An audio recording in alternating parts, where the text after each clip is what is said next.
High Marshal Thoris moved across the bridge of the Meridian flagship Eternal Radiance, his iridescent scales shifting colors with barely contained excitement.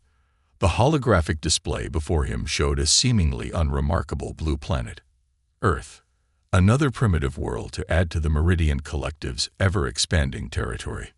Survey report. First observer, he commanded, his dual-tone voice resonating through the command deck. First observer Rael's tentacles danced across the control interface, bringing up detailed scans of Earth's defenses. Their technology is remarkably primitive, High Marshal. Chemical rockets, basic orbital stations, and rudimentary particle weapons. They haven't even achieved unified planetary governance. Thoris's outer membrane rippled with amusement. The Meridian Collective had spent millennia perfecting the art of planetary integration.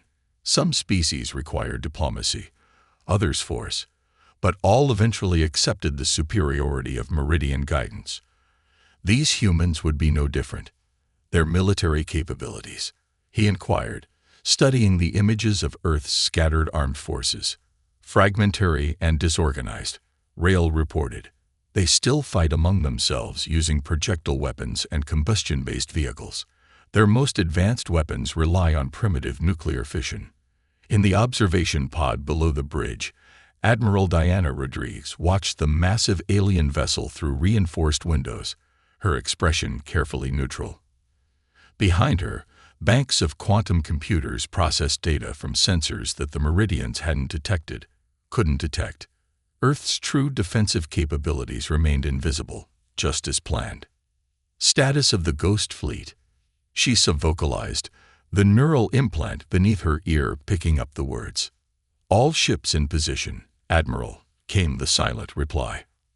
Phase shifted and undetectable. The Meridians are scanning exactly where we want them to. Diana allowed herself a small smile. Humanity had spotted the Meridian scout ships years ago, studying their technology while appearing to be oblivious. Every primitive weapon and vehicle on display had been carefully chosen to present the image of a developing civilization, while Earth's true capabilities remained hidden. Above, Thoris issued the command they'd been waiting for. Begin standard integration protocol. Deploy the compliance fleet. Massive ships emerged from hyperspace around the Eternal Radiance, their crystalline hulls gleaming with stored energy. The Meridians had perfected their integration strategy over thousands of worlds. Overwhelm with a show of force, then offer the choice between submission or annihilation. Multiple ships emerging from hyperspace, Diana's tactical officer reported through the neural link. Energy signatures match our projections. They're positioning exactly as the simulations predicted. Diana nodded slightly.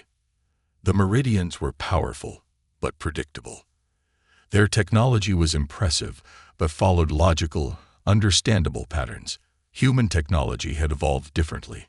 Messy, innovative, sometimes seemingly impossible. While the Meridians perfected a single approach, humanity had developed dozens, hundreds, each ready to adapt and counter whatever they faced. Compliance fleet in position, Rael announced. Ready to begin the demonstration strike. Thoris raised his primary appendage, preparing to give the order that would show these humans the futility of resistance. Target their largest military installations. Show them. Alarms erupted across the Meridian fleet. Ships that had been invisible moments before suddenly appeared throughout their formation. Human vessels with designs that defied Meridian understanding. Before Thoris could react, quantum-locked tractor beams seized his ships, holding them in place with their own energy turned against them. Impossible. Rael's tentacles writhed in agitation. Their technology. They couldn't possibly. This is Admiral Diana Rodriguez of the United Earth Defense Force. The transmission cut across all frequencies, translated perfectly into Meridian language patterns. We've been looking forward to meeting you properly. As Thoris watched in stunned silence, more human ships phased into normal space, their hybrid technology combining principles the Meridians had thought incompatible. They hadn't just copied Meridian science, they'd reinvented it, improved it, merged it with approaches no Meridian would have considered. We've spent years preparing for this moment. Diana continued, her voice carrying no hint of aggression, just calm confidence. We'd prefer to establish peaceful diplomatic relations, but we're equally prepared for alternatives. The choice, High Marshal Thoris, is yours. The Meridian commander stared at the tactical display, his carefully laid plans shattered by the reality of what humanity had hidden. They hadn't discovered a primitive species ready for integration. They'd awakened something far more dangerous, a civilization that had turned preparation for this very moment into an art form. Chief Strategist Venna paced the crystalline deck of the Meridian Command Center, her bioluminescent markings pulsing with distress as she reviewed the tactical data. The humans had not only anticipated their arrival, but had somehow developed countermeasures to technologies the Meridians had spent centuries perfecting. "Explain to me," she demanded, addressing the assembled war council, how a species that appeared to be launching primitive chemical rockets possessed phase-shift technology that our sensors couldn't detect. Human Defense Director James Morrison watched the alien strategist's reaction through the quantum-encrypted feed, transmitted directly to the underground command center beneath the Himalayas. The facility's existence, like so much of Earth's true capabilities, had remained hidden from prying eyes. "They're finally asking the right questions," he murmured to his staff. "Time to show them the next layer." The Meridian sensors suddenly lit up with new alerts as Earth's orbital defense grid shimmered into view. Thousands of satellites, previously masked by advanced metamaterials, revealed themselves in perfect synchronization. Each one carried weapons systems that merged Meridian principles with human innovation in ways that defied conventional understanding.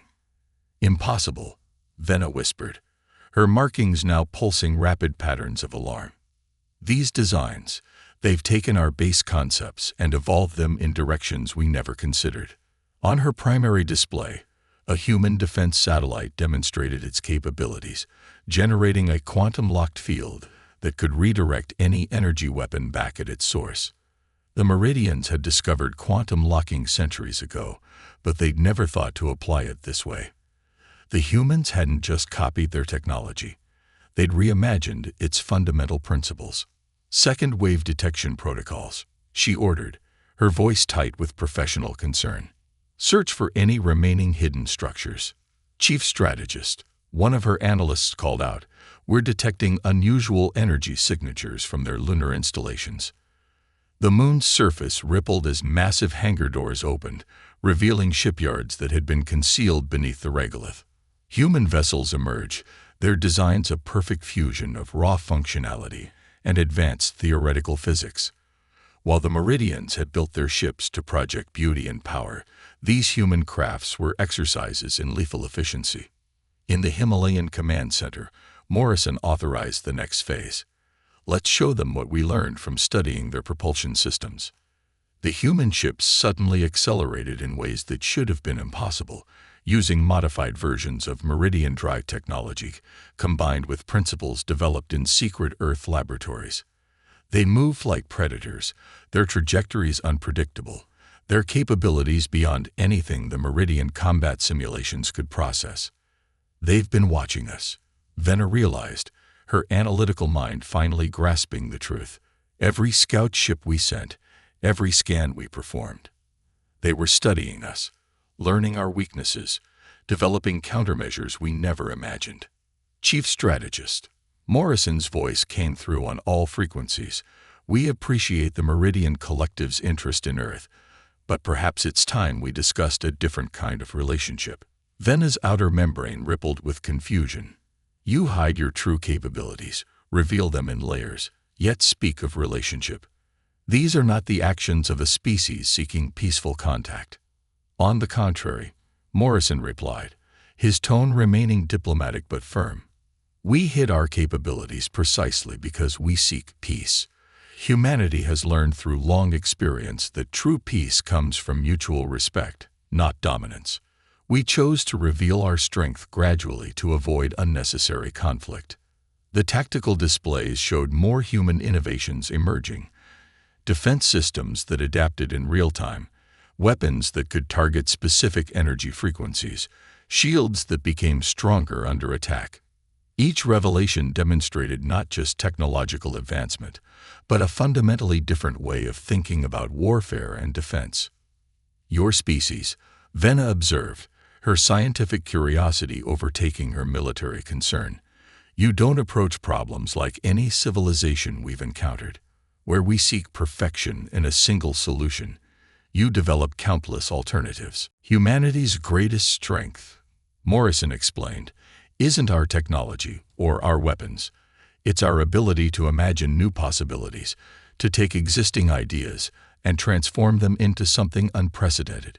We didn't want to demonstrate this through conflict, but we were prepared for any scenario. As if to emphasize his point, the lunar shipyards revealed another layer of hidden capabilities. Vessels that combine technologies in ways that even Venna, with her centuries of tactical experience, had never considered possible. The humans hadn't just prepared for this encounter. They had used it as inspiration to push the boundaries of what technology could achieve. The game had changed, and the Meridian Collective faced a choice: adapt to a new kind of relationship with humanity, or risk confrontation with a species that had turned preparation and innovation into an art form. Fleet Commander Kiros watched in disbelief as human vessels performed maneuvers his combat systems claimed were impossible. Their ships moved through space, like water droplets merging and separating at will, each transformation revealing new weapon configurations that defied Meridian tactical doctrine. Multiple signatures detected, his sensor officer reported, crystalline appendages trembling. The humans are deploying some kind of autonomous combat units.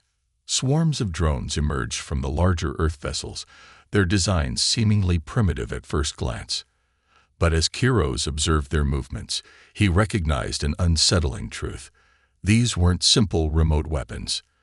The drones operated with a level of coordination and adaptability that suggested an entirely new form of artificial intelligence.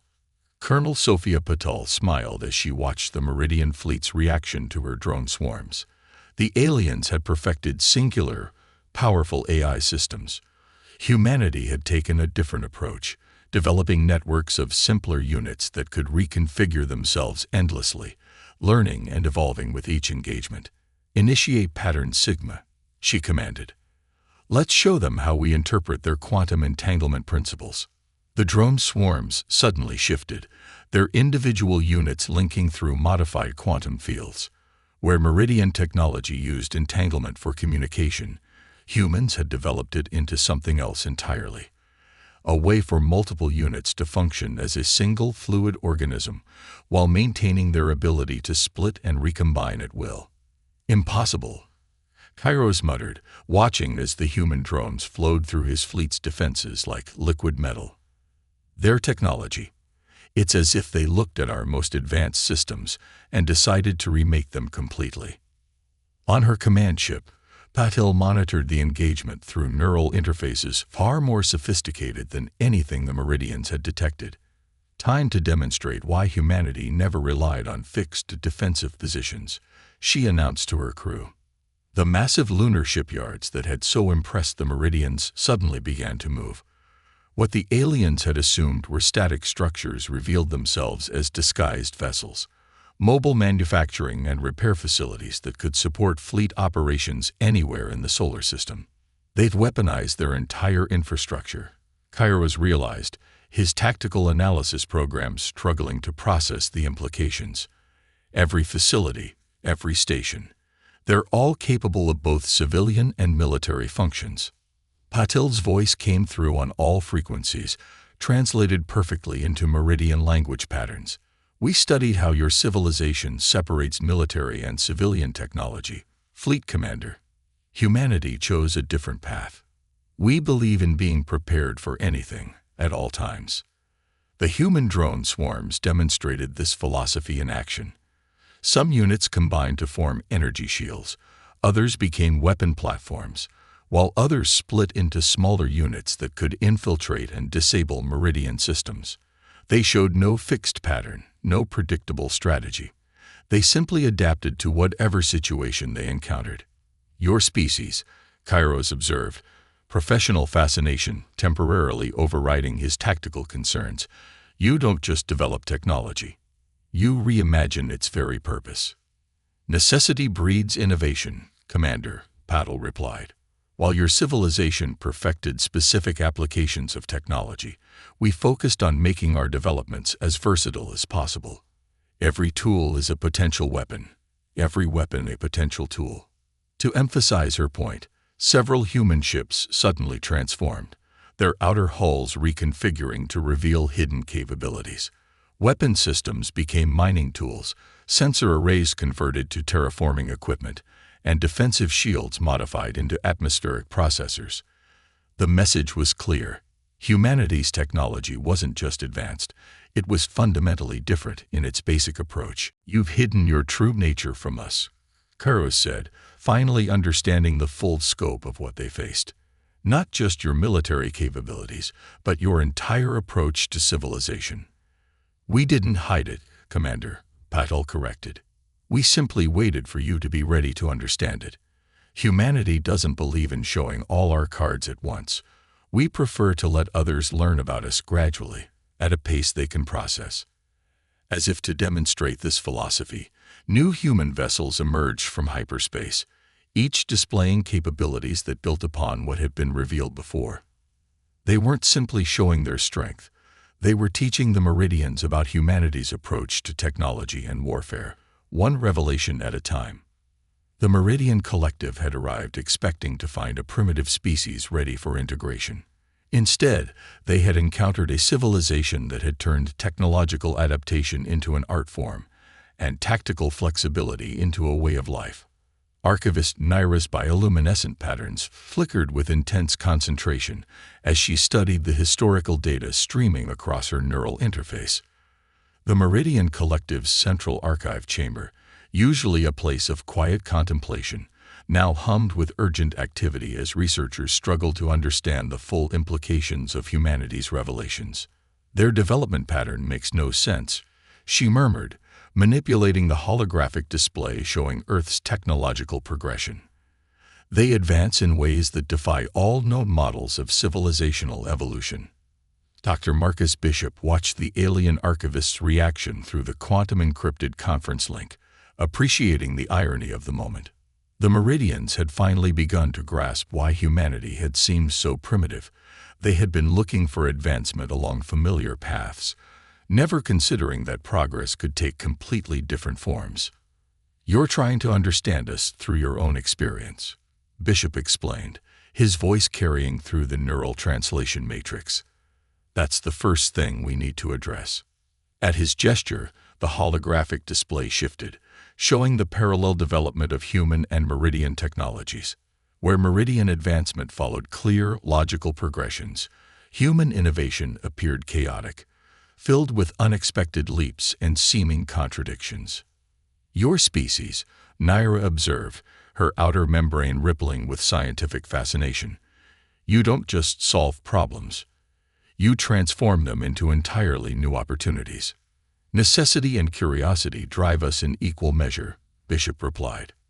When we encountered your scout ships years ago, we didn't just study your technology. We asked ourselves what else it could do, what principles we could adapt, what possibilities you might have overlooked. The display showed examples of this approach, human scientists taking Meridian concepts and applying them in ways their creators had never imagined.